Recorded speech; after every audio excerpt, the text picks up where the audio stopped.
জান্নাতি মানুষের মার্কাবা আলামত তার লেবাস বা পোশাকে যতটা প্রকাশিত হয় তার চেয়ে বেশি তার আচরণে প্রকাশিত হয়। নবীজি বলেছেন কুল্লু দাঈফিন মুতাদাঈফ, প্রত্যেক ওই ব্যক্তি যে বিনয়ী হয়ে থাকে, নিরীহ টাইপের মানুষ, কেউ ধাক্কা দিলেও পারতপক্ষে পাল্টা ধাক্কা দিতে চায় না, এড়ায় চলে আসে।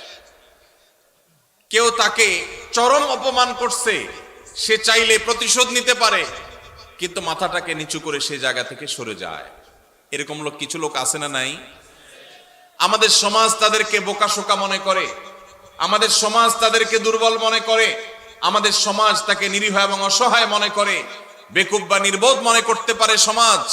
কিন্তু আল্লাহর নবী বলছেন এই মানুষগুলো, তাদের যদি ঈমান, বেসিক যে বিষয়গুলো আছে, ফরজ বিধানগুলো আছে, সেগুলো যদি তারা ঠিকঠাক মতো পালন করে থাকে, তাহলে এই লোকগুলো জান্নাতি হওয়ার সম্ভাবনা অনেক জোরালো। Like, share, subscribe.